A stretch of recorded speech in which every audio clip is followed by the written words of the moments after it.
Brett, right in the middle here. Sarah Todd, Philadelphia Inquirer. Can you characterize the difference between regular season Jimmy Butler and what you've seen in the playoffs out of him? I mean, we've talked since we all met each other long ago. The playoffs, it's a different sport. It's a whole different kind of everything in general. And, you know, Jimmy's focus, I think his leadership, attention to detail with the pieces, the integral pieces that we're trying to get done defensively stuff, are heightened. And we need it all. We need it all. And it's appreciated and respected. Brett, Kyle Newbeck, Philly Voice. Where do you start with that Joel Embiid performance? Like, where does your mind go first with everything that he did out there tonight? I mean, for me, it goes straight to the blocks. You know, we can talk about a windmill dunk. You know, you can talk about some finesse post moves and that. But I go to defense. Like, that's what interests me the most to date with this series. When we talk about whatever we're going to talk about, my mind goes straight there. He is our crown jewel defensively and I suppose offensively too, but certainly defensively.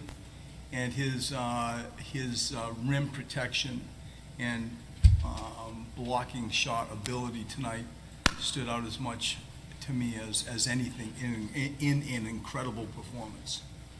Brett, to follow up on Kyle's question, when Joel is right physically, do you feel like you have the best player in this series? Yes. Brett, over here, Brett. Rich Hoffman, The Athletic. You guys have not been a high pick and roll team during your tenure here. Seems like you've been running a lot of them specifically this series. Is that just this matchup, or is there a comfortability with Jimmy and Tobias? And my answer isn't, when I give it, it's true, but it is not meant to be disrespectful. We haven't had many point guards here that people go over on. Usually when you run a pick and roll, there's a man to screen, there's somebody there. And we have had guards that have been very good, from Michael Carter-Williams to Ben to TJ, Pick'em-ish. Like, you just keep going on and on and on. And so, like, that's not their strength. Their strength is running an organization, a team, and getting to the rim. They're really good players. But to run a pick and roll, then you need to have somebody to screen. So when you say, well, why are you running more? It's because they are stuck out on Jimmy and Tobias. And it's true, then the world makes sense. Otherwise, it really doesn't. You know, you're screening missed. And I feel like that sort of simple answer that I give opens up a lot of other things behind it. You know, the spacing, the rolling. I thought Joel was great on rolling tonight, as an example, but the volume, the frequency is a really simple answer I give.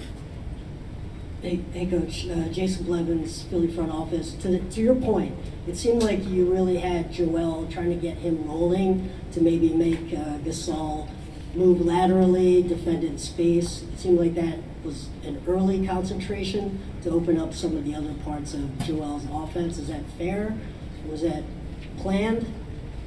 It is fair, and it was planned, and to think like you're just going to horse Joe at a block isn't smart. Marcus Gasol is a defensive player of the year, and Serge Ibaka is a strong athlete.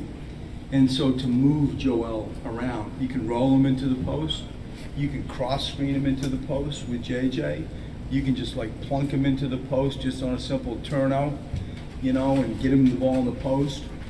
So like you can get him the ball a bunch of different ways, but to have a steady diet of just horsing Joe at a post in a very static, predictable way isn't fair to him, and I don't think it helps us. And so, to your question, you know, the plan was to try to find different ways to get him going. Brett D. Lynham, The Fanatic. I did. Going back to when the you had everybody, but it was still early. And I remember like you were being asked like to play to players' strengths, and that would change some of the things you guys had traditionally been doing. And you said you would do that, but not at the expense of what was best for the group. At what point did you find the fine line, like you give Jimmy the ball more? Yeah. You post Ben more, take the ball out of his hand. What point did you find that place that was good for all of them and best for the group? No, it's a good question. And I can't give you like third game Brooklyn or, last week regular season. I can't be that specific, but you are correct. It's evolving. That is for sure. And it is a lot easier to say and sell when you win. And we have taken great pride in our defense is the thing, as I said 5 minutes ago, that interests me the most, that I think connects the dots. Like I feel, because normally, teams that I have coached that you wish did better, let their offense sort of dictate their move. And then if we felt pretty good, you get a chance of like playing some good defense. And there's an inverted attitude that I love. Like we're trying to guard. We're really trying to play defense. And how about our crowd? It was spectacular. And so when we come down to the offensive end, the evolution of Jimmy with the ball, or posting Joe, or utilizing Ben, bringing JJ off screens, making sure Tobias, who can score a bunch of different ways, is used. I think it's evolving, but I can't pinpoint a time. I can tell you winning sure allows us to keep it moving forward in the direction that you just mentioned. Two more guys. Coach Kai Carlin, Sixers Wire. Coming into this series, the bench was, thought to be an advantage for Toronto, but your bench has been terrific for these first couple of games. What can you say about it? That I agree with you, and we need it. I mean, to have the boost that you learned before the game, to have Mike Scott come back, and Greg and James really has been uniquely special and required, especially in the absence of Mike, where I can get shove Tobias maybe more to a floor. There are wing minutes to be had. And so I think our bench has been good.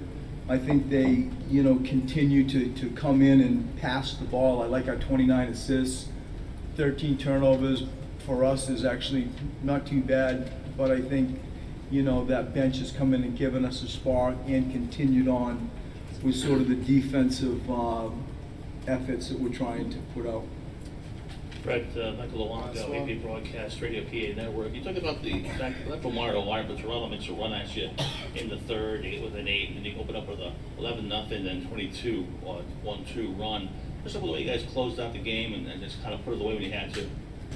I mean, when Kawhi is doing what he does, and his individual offensive brilliance is daunting, haunting, pick whatever words you want to say. When you're sitting there and you got a 6'10" athlete like Ben on him, and he's busting his tail to try to do a good job, and he just makes tough shots. Then we had to change. We had to come out and blitz him. We really had to go at him. Now, the punishment at times possibly could be they start being the best, which they are, three-point shooting team in the NBA, and Kawhi ends up quarterbacking the punishment of our scrambles. But I thought that blitzing him helped, and we took off. It was sort of a launching pad for us getting out and going in open court. But when it got to that margin, and Kawhi's sort of the architect, you had to do something, and we chose to go after him and get the ball out of his hands. Thanks, Brett. Thank you.